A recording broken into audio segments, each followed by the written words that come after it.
Greetings YouTube. Today I'm going to try to review 3 HARP, High Adventure Role-Playing Game supplements. So I'm going to try to jump right in and see if I can do all 3 of them in a rapid round.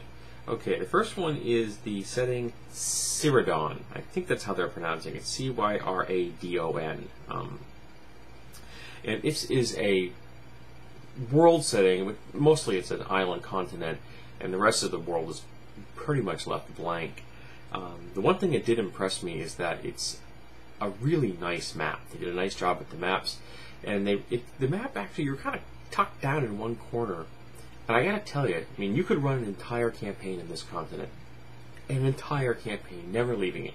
They got enough information here to keep you busy for as long as you wanted a game. But looking at this map and how big it is, it just begs the desire to hop into a ship and head out and find out what the rest of the world looks like, because it's a big place and it gives you so much room to put things that you want in that world. There's a lot of elbow room here, folks, a lot. Okay, we start with setting, how to use the book, a glossary of terms, the story so far, an extensive timeline. It's a really long timeline with 2 different dating systems from 2 different peoples that have recorded the history. Then we have the peoples themselves that populate the world. We have elves, griffins, gnomes, lizard folk, plus a few races that have fewer numbers of people, humans, dwarves, and the Grix, which were the kind of the bestial folk from the HARP system. Now, it's interesting that the griffins are exactly that. That's not a euphemism. They are quadruped griffins, small scale, you know, not big enough to carry a human rider. They don't carry riders anyway. They're very lightly boned, but not large.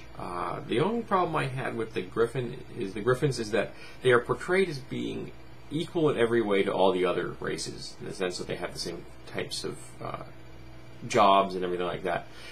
But griffins are not really built for construction. There isn't any way that I can think of that you could get a bunch of griffins, even though they have fully functional 4 limbs, to build brick structures, you know, or bridges, or, you know, because there are times when you need these things even if you're a griffin. And I just can't imagine how they pull that off. So I think they're kind of hand-waving the fact that griffins really wouldn't be good at certain tasks. You know, it's a fantasy game, there's enough elbow room in there to not worry about it, I guess. Then we get into the heavens. Interestingly, they show the entire cosmology of the system. So they talk about the planet that you're on, the sun, all the different planets in that particular solar system, which is unusual for a fantasy setting. I'd expect that into a science fiction setting, and I think it has something to do with the fact that the HARP system seems to, at least in my mind, is a system designed by engineers who really are detail-oriented. But I think this lends this product to a different use. I think you could use it in soft science fiction, Star Trek, Star Wars kind of settings, not the hard science fiction like Traveller. That's not going to cut it. But if you were looking for something that's a little different, or just, you know, you quickly need a planet to dump some characters on for in a Star Wars or Star Trek campaign, I think this product could help you save your bacon. Then we have a whole bunch of stuff about the different ages that this world has gone through. Then they get into the real details of the races that I mentioned, the griffins, the elves, humanity, 2 different races of lizard people, the Grix, dwarves, and the gnomes, which are known as the Rona, which is kind of a nice name, kind of R-H-O-N-A, Rona. I kind of like the way that rolls off the tongue. Then you get into the continent of Anais, which is where the campaign sets forth. You get into particular geographical features, climates, mountains, the forests, swamps. Then in an area which is known as the Devastation, where there had been a horrible event, and what the world looks like in this area. And, you know, the east, the southlands, the north, you know, the whole geographic settlement. Now, again, there's a lot of information in here. You are going to have all kinds of things that you could base your game on. Alright, then we get into character creation, races and cultures, blood talents, professions, new talents, special starting items, trading in packages, Then there's the cosmology of the world, which is dealing all the different kinds of the world, holy magic to different deities. Then we get into more of generic arcane types of magic, to different kinds of magical traditions that you're going to find in this world. They're going to be a little different than the standard magical traditions in the world.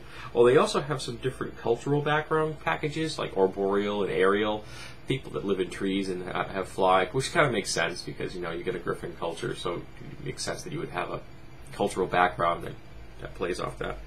And we get into the Belinar, the city of griffins, so you can get a really tight focus on how these people live. Bestiary, which is not huge but still useful. And then we have adventure seeds, adventuring locales, Cyrodiil campaign ideas, and of course an extensive detail-oriented index, which is also a good thing. So, very solid campaign setting for this system. I definitely, if you are into the whole HARP system, feel free to use this. It's going to work for you, but it's close enough to being systemless in enough places that I think you could use it as an inspiration for any other role-playing system that you like. You may have to come up with a version of the Griffins in your system if there isn't something already like that. But I think it's an excellent product. I really do think they did a good job with this. Okay, the second is known as the Bazaar Annual, which is a collection of short articles that are kind of house rules that have become almost official. Kind of think of it as almost like an Unearthed Arcana would have been from the old from the D&D game. Alternative concepts that you can adapt to your HARP setting. Some new races, the Aesir, for example, the kind of uber humans and the Norse kind of feel to them. There's also a race in here which kind of made me think of they kind of look like the alien Greys, and there's a small winged race in here which has, you know, feathers instead of hair and things like that, which I think was a nice idea. So again, some more options for your characters. Then we have all kinds of different cultures: avians, High Valley, Highlands, Oceanic, Tribal. So different backgrounds that you can use in your campaigns if you're looking for a little variety.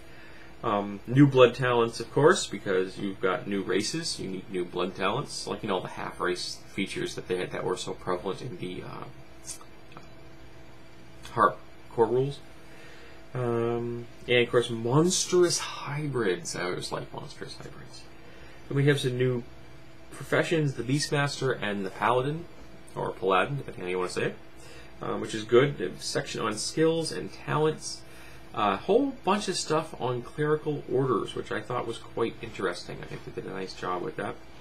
The Justicars, the Order of the Daystar, the Seekers of Valarn, which really nice, flavorful titles, and I like that. It makes it, to me, it makes me sound like organizations that were named by the people that created them, not by just some game writer that was, you know, gonna throw this in there for a little variety.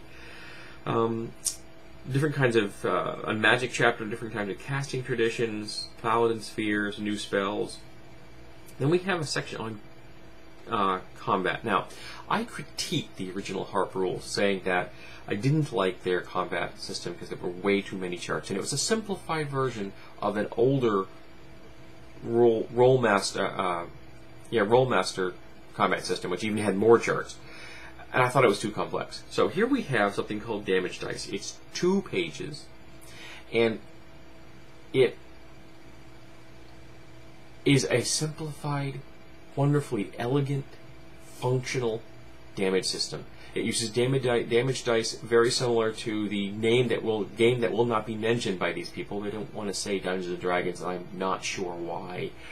That term has been around long enough. You can use it and not get in trouble, folks. You know, it's public domain, you know, it's common usage, fair use kind of thing, but they don't want to use it. So what you do is, for example, like a sword would say do a die 10.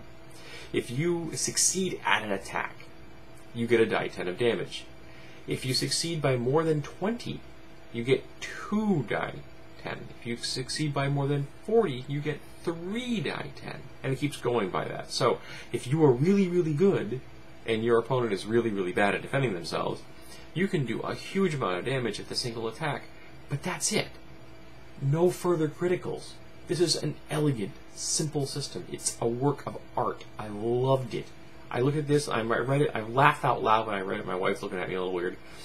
And if I were to run HARP, this is the damage system I would use in a heartbeat. I would not use the damage system that came with the core system. I would use this one. The next chapter, which was a delightful bit of irony, is called Hack and Slash. And it is a 30-plus page article about how to introduce the far more complex Rolemaster damaging system to the HARP systems. For those people that didn't like the critical charts that each filled half a page, they've returned the critical charts that take an entire page for each and every type of weapon damage. So if you missed Arms Law and you want to put it in your HARP game, this article is what you need. And I'm going to question your sanity. We have Life Point System, which is an alternative means of doing damage to your character. So new magic items, additional optional rules, which I don't remember off the top of my head, I apologize. Regular stats, how if you want to have, instead of their stat bonuses are broken down in specific ways, you don't like that way, they give a suggestion how to alternate to make it a little more organic. Monsters, which are a number of elementals, which are always very useful. Some monster notes, and of course, because it's a HARP, a supplement, lots of index type things. Alrighty, so the last book is the Codex, which is all about magic. And we have new professions, the Adventurer, the Mystic, the Shadowblade, and Druids. Again, it comes with a package of skills that you go along with those and that you get specific focus on, which makes sense. And we have talents and special abilities, the Enhanced Vision, influencing animals, which makes sense if you're going to be having Druids. Then you have guild spells. Now, guild spells are a different kind of means of accessing spells. You have to be a member of the guild to have access to those spells. And they give an example in here, an organization known as the Friends of Otto, which kind of makes me smile, and a bunch of different things that are related to the Friends of Otto.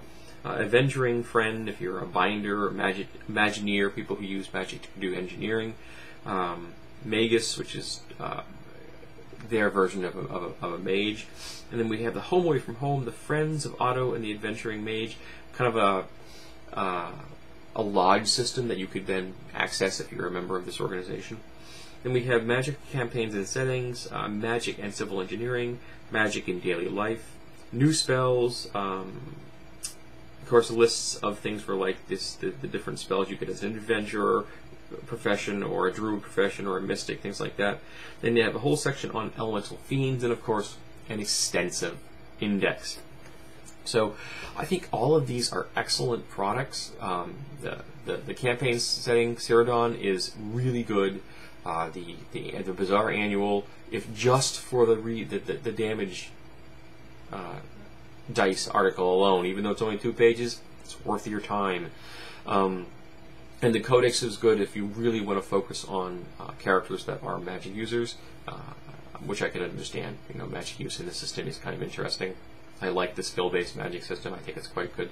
And one of these supplements, I don't remember which one, introduces the concept of cantrips. Now, cantrips are a spell, so you take a skill point in cantrip, and you get access to 1 cantrip, and there's an extensive list of cantrips. And every time you take a new skill rank in cantrip, your base cantrip score goes up, and you get access to a new cantrip. So if you have 5 skill ranks in cantrip, you have access to 5 cantrips. Very quickly, you will have a large repertoire of cantrips, and you will be very good at them because you're using the base skill cantrip to roll every single time you're trying to use a cantrip, and all the cantrips are a single 1 spell point spell. So very nice idea. Gives a lot of flexibility, even though a lot of the spells were a little on the redundant side, like dry armor, dry clothing, dry object, you know what I mean? But still, you can very quickly have a whole bunch of them, and they'd be very useful. So, if you like HARP, take a look at these supplements. It's worth your time.